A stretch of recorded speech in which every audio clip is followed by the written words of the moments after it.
Hello guys and welcome back to the India Session Location Part 2 video and इस part के अंदर हम discuss करेंगे about India and the world and India's neighbouring countries. Okay, तो इस video के अंदर हम चैप्टर को ओवर कर देंगे एंड अगर आपने पार्ट 1 नहीं देखा है तो उसका लिंक आपको डिस्क्रिप्शन बॉक्स में मिल जाएगा, so don't forget to watch that video also. बहुत हेल्पफुल वीडियो है एंड बहुत सारे ओलम्पियाड्स वगैरह में भी वो वीडियो काम आएगा बिकॉज उसके अंदर मैंने कुछ जनरल नॉलेज की भी बातें बताई हैं, तो don't forget to watch that. Okay, तो आज हम डिस्कस करेंगे about India and the world. Okay, तो इंडिया वर्ल्ड के कंटेक्स्ट में हम इंडिया को कंपेयर करेंगे। ठीक है, तो इंडियन लैंडमास की एक सेंट्रल लोकेशन है पूरे वर्ल्ड के अंदर, है ना। तो इंडिया जो है वो एशिया के साउथवर्ड एक्सटेंशन में लाई करता है ना। उसके ऊपर जो है वो हम ईस्ट एशिया भी है, देन वेस्ट एशिया भी, नॉर्थ एशिया भी, सारे एशिया के जितने भी पार्ट्स हैं वो इंडिया के नियरर हैं। ओके, अब इंडिया के अंदर हमारे पास माउंटेन्स हैं, ओशन रूट्स हैं, है ना। वी हैव वेरियस प्लेट्यूज जो कि हम सारा अगले चैप्टर में डिस्कस करने वाले हैं, है ना। तो इसकी वजह से जो इंडिया के कॉन्टैक्ट है वर्ल्ड से वो बहुत ही अच्छे रहे हैं, क्योंकि जो ट्रेड ट्रांसपोर्टेशन है वो बहुत ही ईजिली हो जाता था इन रूट्स के थ्रू। जो ट्रेडर्स हैं वो इंडिया में आ सकते थे ईजिली और जा सकते थे। ठीक है, अब हम बात करें इंडिया का जो डिस्टेंस है यूरोप और अमेरिका से। ठीक है, तो after the opening of Suez canal, okay, canal बना था स्यूज़ कैनाल, तो उसकी ओपनिंग के बाद जो इंडिया का अमेरिका और यूरोप से लोकेशन है वो 7,000 किलोमीटर तक रिड्यूस हो गया था। सो ये बहुत ही अच्छी बात है ना। एंड इंडिया के ही साउथ में लाया करता है इंडियन ओशियन। ओके, तो इंडियन ओशियन जो है उसका नाम इंडिया के बेसिस पर पड़ा है। ऐसा नहीं है कि इंडिया का नाम इंडियन ओशियन पे पड़ा है, no, it's a myth. Indian ocean का नाम इंडिया पे पड़ा है। Okay, okay, now I'm coming to the next thing, that is India's contact with the world have been continued through ages, है ना।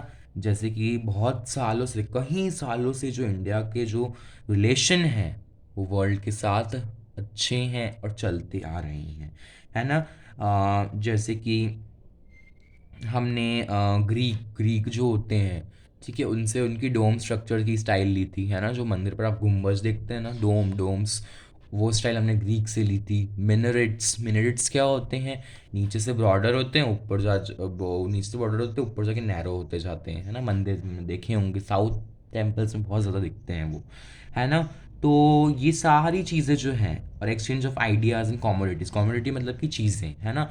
जैसे कि हमने मसली जो ब्रिटिशर्स थे उन्होंने यहाँ से मसलिन लिया था, बांधना लिया था। हमने ये पिछले साल जो 8th क्लासेस के अंदर आपने पढ़ा होगा क्या होता है ना, ये चैप्टर हमने पढ़ा हुआ है। ओके, तो ये सारी चीज़ें की जो एविडेंसेस हैं वो हमें वेरियस एंशंट होली बुक से मिले, जैसे कि रामायण हो गया, पंचतंत्रा हो गया, उपनिषद्स हो गया, है ना। तो जो इंडिया ने जो है वो ज़ीरो डिस्कवर किया था बाय आर्यभट्ट, है ना। देन डेसिमल सिस्टम, ठीक है, तो ये बहुत ही वेरियस पार्ट्स ऑफ वर्ल्ड तक रीच कर पाया था। ओके, तो ये था about India and the world. Now we'll come to India's neighbours. Okay, ये लास्ट टॉपिक है इस चैप्टर का एंड इसके बाद ही चैप्टर जो है वो ओवर हो जाएगा। ओके, तो नाउ अब हम मैप के थ्रू इसको अंडरस्टैंड करेंगे। ठीक है, तो इंडिया जो है वो टोटल, अब जो रीसेंट जो जम्मू कश्मीर का इशू हुआ था उसके बाद जो है वो इंडिया के अंदर 28 स्टेट्स हैं एंड 8 यूनियन टेरिटरीज हैं। कहीं पर 9 यूनियन टेरिटरीज आता है, कहीं पर 8 यूनियन टेरिटरीज आता है, लेकिन हम 8 ही कंसिडर करेंगे, कुछ भी हो जाए। ओके, चलिए अब इंडिया के नेबर्स के बारे में डिस्कस करते हैं। तो इंडिया के जो है वो नॉर्थ वेस्ट के अंदर लाया करता है पाकिस्तान अफगानिस्तान। इंडिया की बाउंड्री जो है वो पाकिस्तान और अफगानिस्तान के साथ शेयर की जाती है। ओके, देन हम बात करेंगे इन द नॉर्थ। तो नॉर्थ के अंदर भूटान है, नेपाल है और चाइना है। ठीक है, इन तीनों के साथ हम हमारी बाउंड्री जो है वो शेयर करते हैं। देन हम ईस्ट के बाद अंदर आएंगे, तो ईस्ट के अंदर हम बांग्लादेश और म्यांमार से जो है वो बाउंड्री शेयर करते हैं। क्लियर।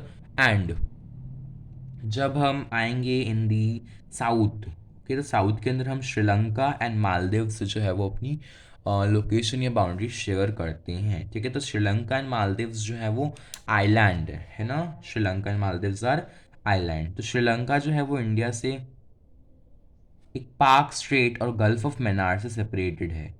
क्लियर। एंड एक और चीज़ हम डिस्कस करेंगे, दैट जो इंडिया है वो बिफोर 1947, मतलब कि जो अंग्रेज़ों का रूल था, जब के टाइम इंडिया जो है वो प्रोविंसेस एंड प्रिंसली स्टेट के अंदर डिवाइडेड था। तो जो प्रोविंसेस थे वो तो ब्रिटिश रूलर्स के द्वारा ही रूल किए जा रहे थे, लेकिन जो प्रिंसली स्टेट थे वो इंडियन रूलर्स के द्वारा रूल किए जाते थे। ये आपका डू यू नो फैक्ट में दे रखा है ना। एज इसमें कोई प्रॉब्लम नहीं है। Okay, so this was all about the India and size and location chapter, and hope you like this video. If you like it, then share it with your friends and hit the like button and subscribe to my YouTube channel. So thank you so much for watching. Until then, take care and bye bye and keep learning.